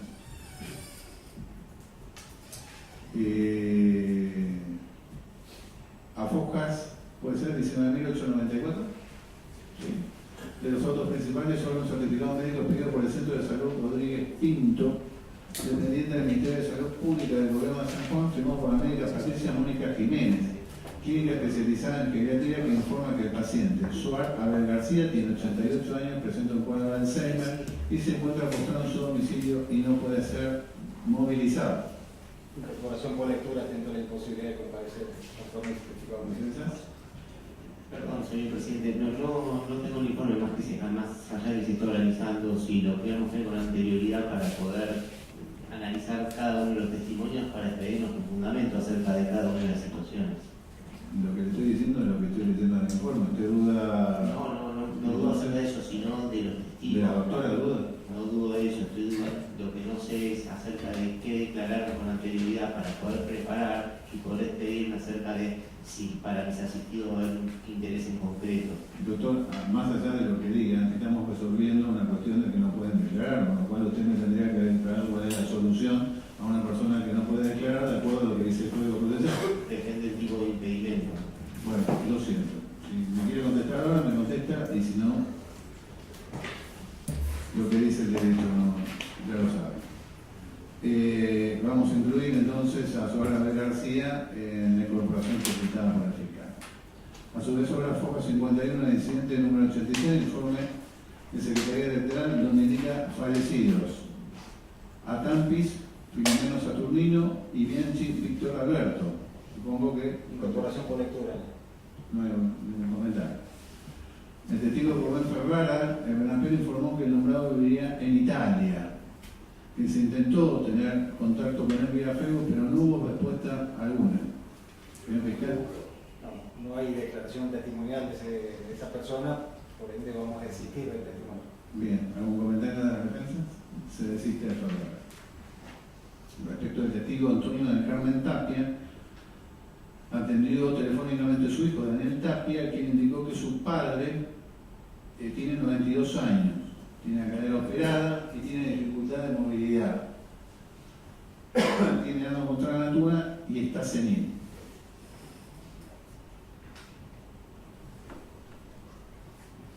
Si podemos para la próxima audiencia corroborar la situación y ¿De Tapia? de Tapia y analizará la viabilidad de recibir o no de acuerdo al contenido del testimonio ya brindado. Le vamos a pedir entonces por secretaría al hijo que traiga un certificado. Ya se lo pedimos y no quiere, por eso yo lo informo ahí específicamente, que ya le pedimos certificar toda esta situación en varias oportunidades, hasta el día de la fecha no presentó ninguna constancia médica. No sé si quieren mandar un médico de oficio al domicilio. Sí, se podría mandar algún médico de institución pública y si no la próxima audiencia, evaluar el contenido de la declaración ya prestada por esta persona a los fines de eventualmente también analizar un desistimiento del testimonio. Sí. Podemos dejarlo A una persona, testigo de 92 años, no le voy a mandar al médico. Así que, en todo caso, señor fiscal, fíjese y después... Yo podría solicitar la incorporación por lectura, que es lo que informa el familiar. ¿Es de interés de las defensas en la declaración de...? Yo adhiero a la segunda postura que planteó el fiscal, tomarnos hasta la próxima audiencia, verificar el contenido de la declaración y eventualmente si el Ministerio Público quiere su incorporación, si no tenemos ningún interés hacerlo y si no ponernos y nada más. Entiendo la situación, es un hombre senil de 92 años, está más que claro. Bien, hacemos una postergación para la próxima audiencia. Pandina Leonicia Grisotto. El domicilio que apunta a Secretaría Electoral resulta ser en la actualidad una heladería Grillo. Preguntaron a los vecinos sobre alguna referencia sobre la señora Grisotto y dijeron que no la conocen.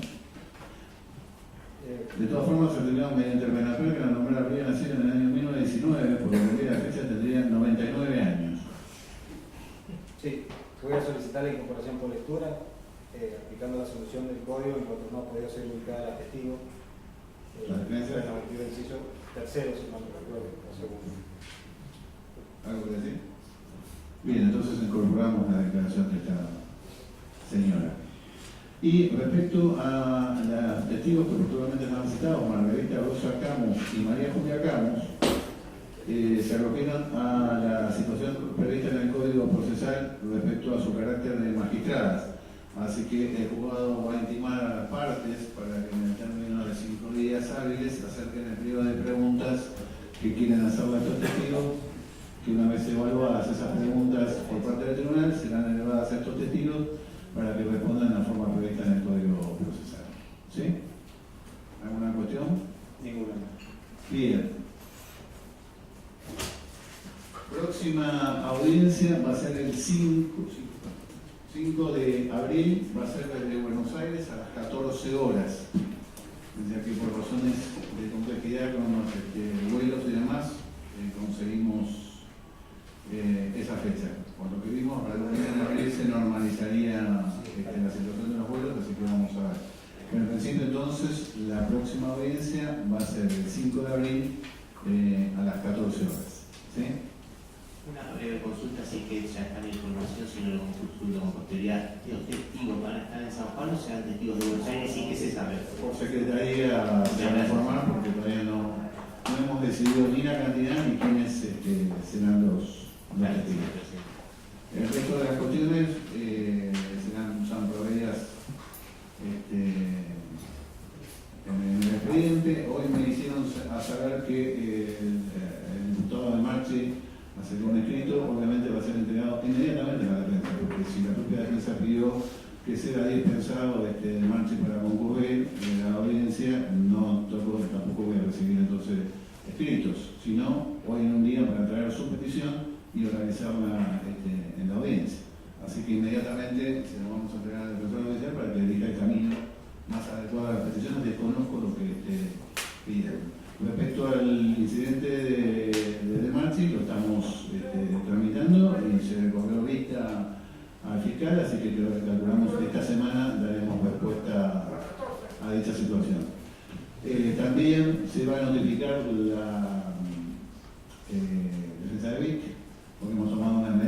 respecto de BIC, pues sí, vamos a disponer una serie de medidas, por si quiere disponer crédito de parte, hemos dispuesto una serie de medidas, con lo cual seguramente en el expediente se va a notificar si quiere ofrecer crédito de parte como normal de la ley, lo mismo al Ministerio Público se va a notificar de una serie de medidas que hemos dispuesto en ese expediente.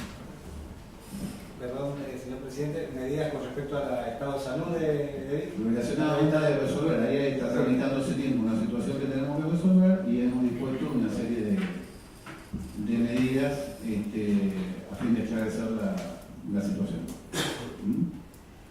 ¿Y me quedó algo más para informar o organizar? Gracias, señora secretaria, entonces. Queda pendiente lo de Contegran y TACA. Notificamos a las defensas para que, de acuerdo a lo que manda el derecho, ambas defensas que lo solicitaron den los fundamentos correspondientes. ¿Sí? Para evaluar, no estoy diciendo ni sí ni no. Lo que estoy diciendo es para saber en calidad de qué, porque no puedo saber si es testigo y sobre qué se le va a preguntar para saber si puede dañar y afectar su garantía constitucional de declarar notarialismo. Entonces necesito saber sobre qué se le va a preguntar para tomar una decisión de si puede venir como testigo o no. Esa es la cuestión. Lo de los testigos de Martínez y el otro testigo que pidió Lo acaban de organizar el diputado de la dio para que se incorpore por lectura. Ah, ya lo pidió. Lo pidió acá en su declaración. Yo lo había dicho en la Sí, pero bueno, ya quedó Sí. absolutamente claro que, Listo, perdón. y siendo parte de su declaración, así haremos lugar a la incorporación por lectura de esos en rigor testimonios. ya estaban incorporados en la Hoy es su declaración y respecto a todas las otras medidas, oportunamente se proveerán, vamos a estudiarlas y vamos a ver porque hay una batería de cosas y merecen distinto tratamiento todo lo solicitado por su asistido. ¿Sí? ¿Algo más a repetir? No, no. Muy bien, entonces cerramos la audiencia de hoy. Seguramente, porque ha tenido bastante éxito, volveremos a este lugar, a la cual entonces dispondremos notificarle a la Secretaría de Derechos Humanos que atento a cómo se comportó el sonido y si seguimos acá no vamos a necesitar que haga uso de su gasto porque por ahora lo haremos acá hasta que no haya complicaciones con la audiencia. ¿Sí? Muchas gracias.